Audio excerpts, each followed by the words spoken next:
Demi nilaiku tidak mendapat merah, aku melakukan apapun, tetapi sekarang aku menyesalinya, dan tidak ingin melakukannya lagi. Assalamualaikum warahmatullahi wabarakatuh. Saya host di channel ini yang akan membawakan kisah nyata untuk kalian semua. Kalau kalian terhibur dengan kehadiran saluran ini, subscribe dulu dong dan tolong anggap cerita ini hanya sekedar hiburan dan pelajaran. Jika ada kesamaan nama dan tempat, itu mungkin hanya kebetulan saja. Ambil baiknya dan buang buruknya. Oke, selamat menikmati vlog dan kumpulan cerita dan kisah nyata dari saluran pena kisahku. Jasun, seorang dosen muda berusia 35 tahun, dikenal di kampus sebagai sosok yang berwibawa, cerdas, dan profesional. Keberadaannya di kampus seringkali membuat mahasiswa merasa terkesan, baik karena ilmu yang disampaikannya maupun sikapnya yang tegas namun tetap mengayomi. Ia mengajar mata kuliah statistik yang cukup menantang, dan bagi banyak mahasiswa, nilai yang baik di kelasnya adalah sebuah prestasi. Namun, di balik segala kehebatan yang dimilikinya, Jasun menyimpan satu kekurangan, dia cukup sulit berinteraksi dengan perempuan. Meskipun ia memiliki banyak pengagum, Jasun lebih banyak menghabiskan waktu untuk karir dan kehidupannya sendiri. Ia berusaha keras menjaga jarak dari hal-hal yang bisa mengganggu konsentrasi akademiknya. Suatu hari, sebuah kejadian tak terduga mengubah hidup Jasun. Ketika sedang mempersiapkan materi kuliah di ruang dosen, sebuah suara lembut terdengar di depan pintunya. "Pak Jasun, boleh saya masuk sebentar?" Suara itu memanggilnya dengan lembut, mengenalkan sosok perempuan muda yang baru saja masuk ke dalam ruang dosen tersebut. Jasun mengangkat wajahnya dan mendapati seorang mahasiswi dengan wajah cerah, mengenakan jaket biru muda, dan membawa tas ransel besar di punggungnya. Perempuan itu adalah Santi, sepupu Jasun, yang baru saja memasuki semester 6 di jurusan ekonomi. "Santi, ada apa?" tanya Jasun dengan nada ramah, meskipun sedikit terkejut melihat sepupunya yang datang ke ruang dosen. Santi tersenyum malu-malu dan berjalan mendekat. "Saya mau bicara sebentar, Pak. Tentang nilai mata kuliah statistik saya." Jasun mengernyitkan dahi. "Ada masalah dengan nilai statistik kamu?" Santi terlihat ragu, lalu mengangguk pelan. "Iya, Pak. Nilai saya masih di bawah KKM. Saya kesulitan banget dengan materi ini, dan saya enggak tahu harus bagaimana." Jasun memperhatikan Santi dengan cermat. Meskipun Santi adalah sepupunya, Jasun jarang berinteraksi dengannya, terutama soal akademik. Selama ini, ia hanya tahu Santi sebagai mahasiswi yang rajin, tapi kali ini, tampaknya Santi benar-benar membutuhkan bantuan. "Kalau begitu, mari kita coba pelajari bersama. Tapi, kamu harus tahu, ini bukan hal yang bisa diselesaikan dengan cara instan," kata Jasun, berusaha memberikan arahan yang jelas. "Kamu harus berusaha lebih keras." Santi mengangguk, lalu mengeluarkan selembar kertas ujian yang sudah dikoreksi dengan nilai merah yang mencolok.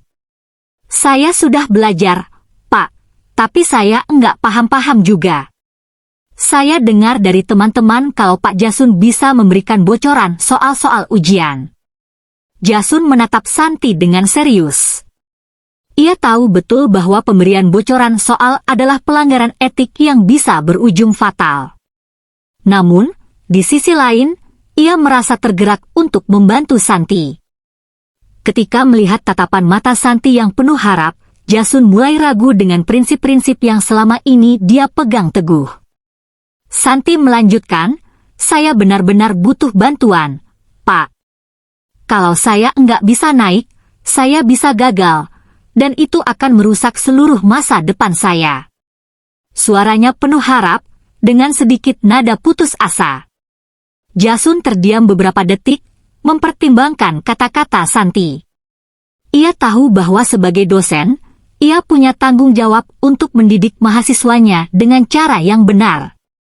Tapi, ada sesuatu yang lain dalam dirinya yang membuatnya merasa terhubung dengan Santi, lebih dari sekadar hubungan sepupu. Ada dorongan tak terjelaskan yang membuatnya ingin memberi lebih dari sekadar ajaran akademik. Akhirnya, Jasun menghembuskan napas panjang dan berkata, "Baiklah, Santi. Saya akan bantu kamu, tapi dengan satu syarat." Santi menatapnya bingung. "Apa itu, Pak?" Jasun mengamati wajah Santi dengan seksama sebelum melanjutkan. "Saya tidak akan memberikan bocoran soal secara cuma-cuma. Tapi jika kamu ingin mendapatkannya, kamu harus membayar harga yang setimpal. Hanya dengan cara itu kamu bisa lulus dengan baik di mata kuliah ini." Santi sedikit terkejut mendengar pernyataan tersebut. "Apa maksudnya, Pak?" tanyanya, merasa ada sesuatu yang ganjil dengan apa yang sedang terjadi. Jasun merasa sedikit cemas, namun dia mencoba untuk menjelaskan dengan nada tenang. "Harga yang saya maksud adalah kamu harus melakukannya dengan cara yang bisa kita sepakati bersama. Kalau kamu ingin mendapatkan bantuan dari saya, kamu harus memenuhi syarat-syarat tertentu. Ini tidak akan gratis." Santi terpaku sejenak, tak bisa menyembunyikan kebingungannya. Ia merasa janggal, tapi di sisi lain, ia merasa terdesak. Nilai statistiknya sudah semakin buruk, dan ia tak bisa membiarkan itu mengancam masa depannya. Saya siap melakukan apa saja, Pak." "Apapun," jawab Santi akhirnya, matanya mulai memancarkan tekad. Namun, dalam hatinya, ia tidak sepenuhnya memahami apa yang baru saja ia setujui. Jasun tersenyum tipis, merasa aneh dengan keputusannya. "Baiklah, kita akan bicarakan lebih lanjut tentang ini, Santi. Tapi ingat, ini bukan permainan. Kamu harus siap dengan konsekuensinya." Dengan perasaan yang campur aduk, Santi meninggalkan ruang dosen itu, sementara Jasun duduk termenung, meresapi apa yang baru saja terjadi. Apa yang terjadi pada dirinya? Mengapa ia merasa tertarik untuk memanfaatkan kesempatan ini, meskipun ia tahu betul bahwa ini adalah langkah yang salah? Namun, semuanya telah dimulai, dan Jasun tahu bahwa ia tidak bisa mundur sekarang. Hari-hari berlalu setelah pertemuan pertama antara Jasun dan Santi di ruang dosen. Santi semakin sering menghubungi Jasun, mencari cara untuk bisa mendapatkan bantuan soal-soal ujian. Meskipun sempat ragu, Santi akhirnya mulai mengikuti syarat-syarat yang diajukan Jasun, meskipun pada awalnya ia tidak sepenuhnya memahami konsekuensinya. Di sisi lain, Jasun mulai merasakan kegelisahan yang mendalam, seperti ada sesuatu yang berkembang dalam dirinya, sesuatu yang lebih dari sekadar hubungan profesional antara dosen dan mahasiswa. Suatu sore, Jasun kembali di ruang dosen, tengah menyiapkan materi kuliah untuk minggu depan. Saat itulah, Santi muncul lagi, kali ini dengan penampilan yang sedikit berbeda. Ia mengenakan dress sederhana berwarna hitam, rambutnya tergerai dengan rapi, dan senyum di wajahnya lebih cerah dari biasanya. Namun, di balik penampilannya yang tenang, Jasun tahu ada ketegangan di matanya. "Pak Jasun, saya sudah siap," kata Santi, dengan suara yang lebih tegas daripada sebelumnya. Ia duduk di kursi di hadapan Jasun, menatapnya langsung dengan penuh harapan. Jasun menyadari bahwa Santi memang benar-benar terdesak untuk memperbaiki nilai statistiknya. Setiap kali mereka bertemu, ia bisa merasakan kegelisahan yang semakin jelas dalam diri Santi. Santi bukan lagi hanya sepupu yang datang dengan pertanyaan akademis biasa, kini dia lebih seperti seseorang yang mencari jalan keluar dari kesulitan besar dalam hidupnya. "Baik," jawab Jasun dengan nada tenang, meskipun ada kegugupan yang mulai merayap dalam dirinya. "Kamu siap untuk melangkah lebih jauh, Santi?" Santi mengangguk. "Saya siap, Pak. Saya ingin lulus dengan nilai baik. Saya tahu saya harus berusaha lebih keras, dan saya akan melakukan apapun yang diperlukan." Jasun menatapnya dalam-dalam, memikirkan kembali kata-katanya sebelumnya. Ia tidak bisa memungkiri, ada sesuatu dalam diri Santi yang membuatnya merasa terperangkap. Namun, ia merasa seolah-olah mereka sudah berada di jalan yang tak bisa lagi dihindari. Keputusan telah diambil, dan apa yang terjadi selanjutnya tak bisa lagi dibatalkan. Baiklah, kata Jasun akhirnya. Saya akan memberikan bocoran soal-soal ujian yang kemungkinan besar akan keluar. Tetapi, kamu harus mengikuti syarat yang sudah saya tentukan. Kalau kamu siap dengan itu, kita akan lanjut. Santi menatap Jasun dengan intens. Saya siap, Pak. Beri saja soal-soalnya, saya akan melakukan apa yang diperlukan. Jasun menghela napas panjang, menatap Santi dengan ragu-ragu. Ia tahu bahwa ini adalah jalan yang penuh risiko, dan ia tidak bisa menebak apa yang akan terjadi selanjutnya. Tetapi, di sisi lain, ada dorongan yang membuatnya tidak bisa menahan diri. Terkadang, dorongan itu datang begitu kuat, seolah-olah ia tidak bisa mengendalikannya.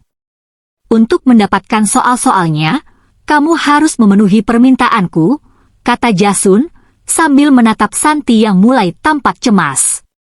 Jika kamu ingin bantuan, kamu harus melakukan sesuatu untukku. Santi memiringkan kepalanya, tampaknya mulai merasakan ketegangan dalam pembicaraan mereka. Apa maksud Pak Jasun? Tanyanya pelan, namun ada sedikit kecemasan di dalam suaranya. Jasun duduk lebih dekat padanya, wajahnya semakin serius. Ada hal-hal yang harus kamu lakukan agar saya percaya kamu benar-benar berkomitmen pada keputusan ini.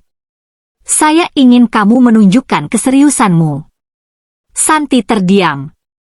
Sebuah rasa takut mulai merayapi dirinya. Ia tahu apa yang Jasun maksud, meskipun kata-katanya tidak langsung diucapkan.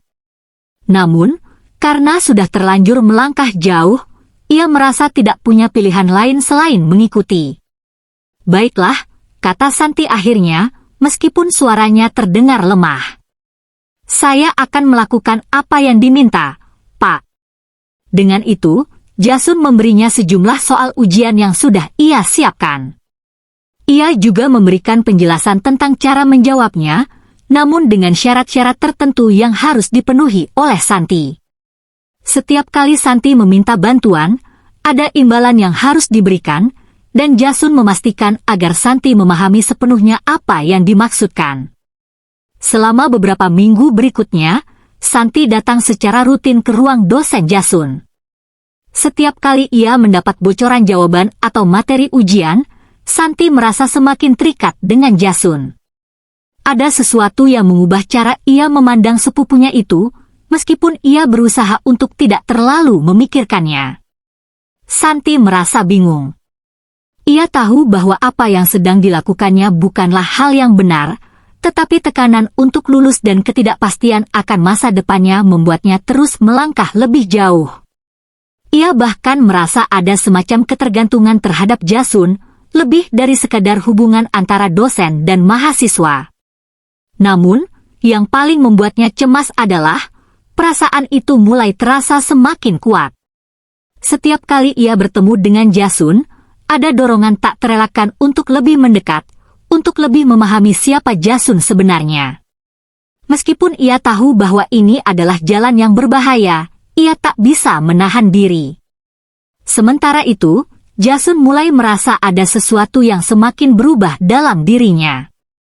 Perasaan yang dulu ia anggap hanya sekadar ketertarikan profesional kini mulai berkembang menjadi sesuatu yang lebih dalam dan rumit. Ia tahu bahwa ia harus menjaga profesionalismenya, tetapi perasaan terhadap Santi semakin tidak bisa ia hindari. Santi yang semula datang hanya untuk mendapatkan jawaban kini mulai lebih sering menghabiskan waktu di ruang dosen Jasun, berbicara lebih lama, dan terkadang mereka berbincang tentang hal-hal pribadi. Meskipun semuanya tampak normal di luar, keduanya mulai berada dalam permainan yang sangat berbahaya, yang hanya bisa berakhir dengan sebuah pilihan sulit yang tak bisa dihindari. Hari demi hari, hubungan antara Jasun dan Santi semakin terjalin dengan cara yang tak terduga. Apa yang dimulai sebagai permintaan sederhana untuk mendapatkan bocoran soal, kini berubah menjadi sebuah pola yang sulit dihindari. Santi datang lebih sering ke ruang dosen, dan meskipun mereka berbicara tentang akademik, percakapan-percakapan itu seringkali melampaui batas-batas profesional yang seharusnya ada. Mereka mulai berbicara tentang kehidupan pribadi masing-masing, tentang keluarga, teman-teman, bahkan tentang masa depan. Semua itu menambah kedekatan yang semakin terasa. Jasun semakin sulit menahan perasaannya terhadap Santi. Ia berusaha mengalihkan perhatian dengan pekerjaan dan kegiatan akademik lainnya, tetapi setiap kali bertemu Santi, hatinya berdebar lebih cepat dari sebelumnya. Ada perasaan yang tak bisa ia jelaskan, perasaan yang menyelubungi dirinya, membuatnya terhanyut dalam setiap detik pertemuan dengan sepupunya itu. Suatu sore, ketika mereka duduk berdua di ruang dosen, suasana terasa semakin berat. Santi yang sebelumnya duduk di kursi seberang meja Jasun, kini duduk lebih dekat, menghadap langsung padanya. Matanya memandang Jasun dengan tatapan yang sulit ditafsirkan. Ada semacam ketegangan di udara, dan Jasun merasakannya dengan jelas. Santi, kamu sudah mengerjakan soal-soal itu dengan baik, kata Jasun, mencoba untuk tetap profesional meskipun perasaan di dalam dirinya bergolak. Tapi ingat, apa yang kita lakukan ini tidak bisa terus berlanjut seperti ini. Kamu harus belajar lebih banyak lagi, dan jangan hanya mengandalkan bantuan dari saya. Santi tersenyum tipis, tetapi senyuman itu terasa lebih dalam dari biasanya. Saya tahu, Pak. Saya benar-benar ingin memperbaiki semuanya. Tapi, saya juga merasa semakin dekat dengan Anda. Saya tidak tahu apakah itu baik atau buruk, tapi saya merasa nyaman setiap kali berbicara dengan Anda. Jasun terdiam, kata-kata Santi menyentuh dirinya lebih dalam dari yang ia kira. Ia tahu bahwa ada batas-batas yang tidak boleh dilanggar dalam hubungan profesional, namun di saat yang sama, hatinya berkata lain. Keinginan untuk membantu Santi, yang dulunya hanya terfokus pada nilai akademik, kini berubah menjadi keinginan untuk dekat dengan Santi secara lebih personal. Santi, kita harus berhati-hati, kata Jasun, mencoba menenangkan dirinya sendiri. Ini bukan sesuatu yang bisa kita anggap sepele. Apa yang kita lakukan bisa berakibat sangat besar, baik untuk kita berdua. Santi memandang Jasun dengan mata yang tajam. Tapi Pak Jasun, saya sudah melakukan semuanya yang Anda minta. Saya sudah memenuhi syarat yang Anda tentukan. Apalagi yang harus saya lakukan? Suaranya kini sedikit lebih tegas, seperti ada rasa putus asa yang tak bisa lagi disembunyikan. Jasun merasakan bahwa ada sesuatu yang berubah dalam diri Santi. Apa yang dulu hanya sebuah permintaan untuk mendapatkan bocoran jawaban kini semakin mendalam. Santi bukan hanya meminta bantuan akademik, tetapi dia juga mencari kedekatan emosional, dan Jasun merasa itu adalah sesuatu yang berbahaya, tidak hanya bagi Santi, tetapi juga bagi dirinya sendiri. Santi, kamu tahu ini bukan tentang hanya memberikan jawaban, kan? Kata Jasun dengan suara yang lebih pelan. Kamu tahu ada konsekuensi yang lebih besar jika kita terus seperti ini. Santi tidak berkata apa-apa, hanya menunduk. Namun, Jasun bisa melihat perubahan kecil pada wajahnya. Ada sesuatu yang membuat Santi merasa cemas, atau mungkin ia menyadari bahwa hubungan mereka sudah melangkah terlalu jauh. Namun, seperti halnya Jasun, Santi juga tidak bisa menarik diri dari jalan yang sudah mereka pilih. Keheningan di antara mereka terasa begitu dalam, hampir tak tertahankan. Saat itu, Jasun merasa ada dorongan yang semakin kuat dalam dirinya untuk menyerah pada perasaan yang terus tumbuh. Santi, yang masih menunduk, akhirnya mengangkat wajahnya dan menatap Jasun dengan mata yang penuh harap. Pak Jasun, saya ingin Anda tahu, kata Santi dengan suara pelan.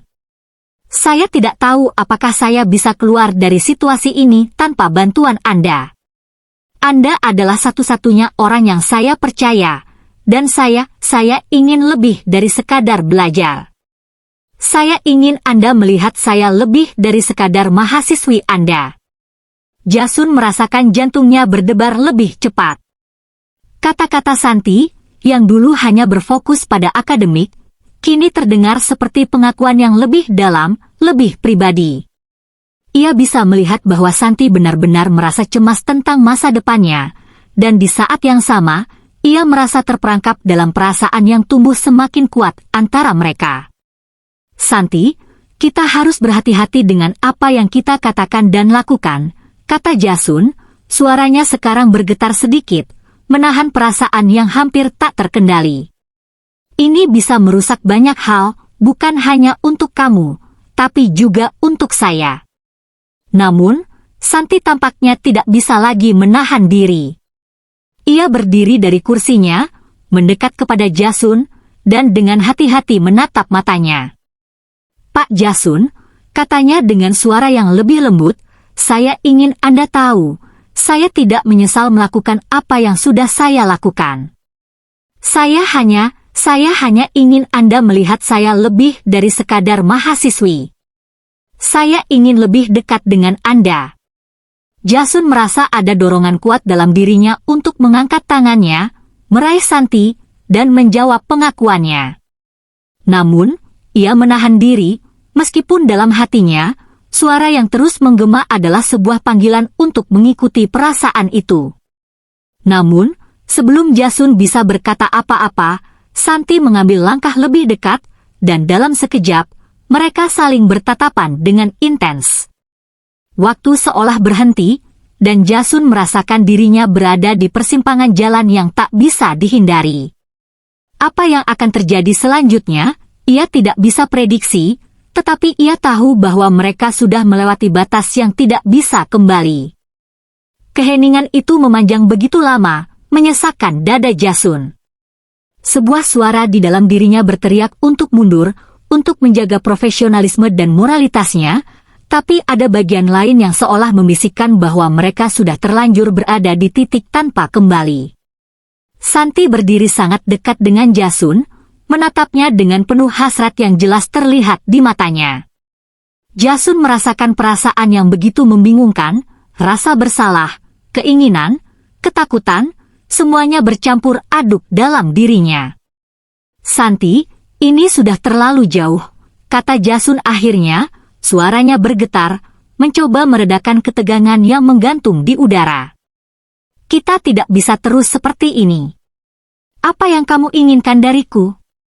Apa kamu benar-benar yakin ini yang kamu inginkan?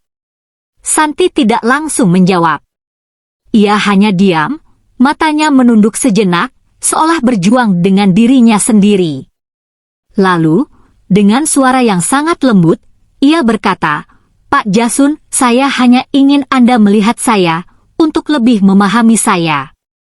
Saya merasa terjebak dengan semuanya, dengan tekanan untuk lulus, dengan nilai saya yang selalu rendah, dengan keluarga saya yang terus menuntut, dan saya rasa, hanya Anda yang bisa memahami saya. Jasun merasakan hati terguncang mendengar kata-kata itu.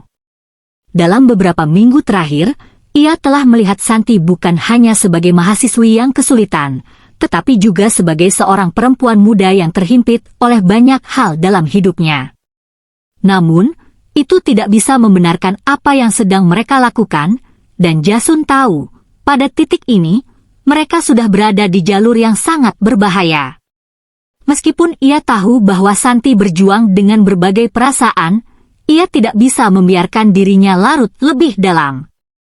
Santi, saya tahu kamu sedang melalui banyak hal, kata Jasun dengan suara yang lebih lembut, berusaha menenangkan ketegangan di ruangan itu. Tapi kita harus berhenti sebelum ini merusak lebih banyak hal, terutama hubungan kita. Kamu bukan hanya mahasiswaku, kamu juga sepupuku, dan kita harus menghormati itu. Tidak ada yang lebih penting dari itu. Santi mengangkat kepalanya dan menatap Jasun dengan tatapan penuh harap. Jasun, Katanya dengan suara penuh emosi, saya tidak ingin kehilangan kesempatan ini. Saya tidak ingin merasa terabaikan lagi. Anda adalah satu-satunya orang yang bisa mengerti saya, Pak. Tolong jangan tinggalkan saya. Jasun menatapnya dengan intens, merasakan kebingungan yang sangat kuat di dalam hatinya. Ia ingin menolong Santi, tetapi tidak dalam cara yang salah. Semua batas-batas yang dulu ada sekarang mulai kabur, dan Jasun tahu bahwa ia harus segera membuat keputusan yang akan menentukan masa depan mereka berdua. Namun, keinginan untuk membantu Santi, dan rasa kasihan yang tumbuh dalam dirinya, mulai mengaburkan penilaiannya. Ini bukan tentang meninggalkanmu, Santi, jawab Jasun dengan berat. Ini tentang apa yang benar dan apa yang salah. Jika kita terus seperti ini, kita tidak hanya akan menghancurkan hubungan keluarga kita, tapi juga masa depanmu dan masa depanku. Santi terdiam, matanya mulai berkaca-kaca. Ia merasa cemas dan bingung. Seolah-olah dunia di sekitarnya mulai runtuh. Ia tahu bahwa Jasun benar, mereka berada di jalur yang salah. Tapi perasaan yang telah berkembang di dalam dirinya tidak bisa ditepis begitu saja. Saya tidak tahu harus bagaimana lagi, Pak, ujarnya dengan suara hampir pecah. Saya takut gagal, takut kehilangan segalanya. Jasun merasa hatinya tercabik mendengar kesedihan dalam suara Santi. Ia tahu betapa sulitnya situasi yang dihadapi oleh sepupunya itu, namun dalam dirinya, ia merasa ada jarak yang semakin besar di antara mereka, sebuah jarak yang tidak bisa lagi ia perbaiki hanya dengan kata-kata. Santi, kata Jasun dengan tegas, meskipun suaranya penuh penyesalan, saya tidak bisa memberi kamu apa yang kamu inginkan. Tidak dengan cara ini. Kita harus berhenti sekarang juga, sebelum semuanya terlambat. Setelah beberapa detik yang penuh ketegangan, Santi akhirnya menunduk.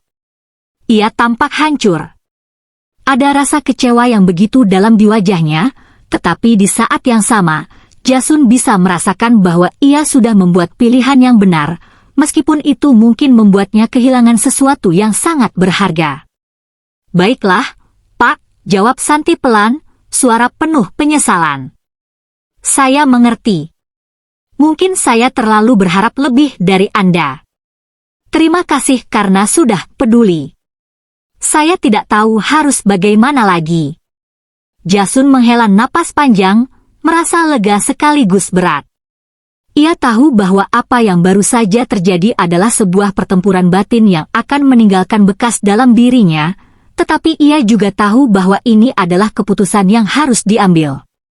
Mereka harus kembali ke jalur yang benar, meskipun itu berarti harus berpisah dari cara yang telah mereka tempuh sejauh ini. Santi, kata Jasun lagi, mencoba memberikan sedikit kenyamanan, kamu harus fokus pada dirimu sendiri. Jangan biarkan apapun atau siapapun menghalangimu untuk mencapai tujuanmu. Kamu lebih kuat dari yang kamu pikirkan. Santi hanya mengangguk, meskipun air mata mulai menetes di pipinya. Terima kasih, Pak. Saya tidak tahu bagaimana menghadapinya, tapi saya akan mencoba untuk lebih baik. Setelah pertemuan itu, Santi pergi dengan langkah-langkah berat, meninggalkan ruang dosen Jasun yang kini terasa kosong dan sunyi. Jasun duduk di mejanya, memandangi pintu yang tertutup, merasakan beban besar di pundaknya. Ia tahu bahwa perasaan yang terjalin antara mereka berdua adalah hal yang tidak bisa ia abaikan begitu saja, tetapi pada akhirnya, ia harus memilih untuk menjaga nilai-nilai yang lebih besar. Hari itu menandai akhir dari sebuah perjalanan yang penuh dengan perasaan dan keputusan sulit. Jasun dan Santi telah mencapai titik di mana mereka harus melepaskan satu sama lain untuk kebaikan masing-masing. Meskipun hati mereka masing-masing terluka, mereka tahu bahwa inilah jalan yang benar. Sebuah babak baru akan dimulai bagi keduanya, tanpa ada lagi saling mengikat, hanya kesadaran akan pilihan yang telah diambil, dan kesediaan untuk menghadapi masa depan yang belum pasti. Dengan demikian cerita di episode ini selesai. Terima kasih karena sudah mau mendengarkan kisah nyata ini. Sekali lagi ambil baiknya dan buang buruknya dan semoga hal seperti ini tidak akan pernah terjadi kepada kalian semua wahai sahabat onlineku dan semoga kita semua dilindungi dari mara bahaya. Amin ya rabbal alamin. Sekian dan terima kasih. Sampai ketemu lagi di cerita-cerita selanjutnya. Jangan lupa like, komen, share dan subscribe. Oh iya, jangan sungkan untuk membagikan pemikiran kalian semua wahai sahabat onlineku di komentar video ini ya.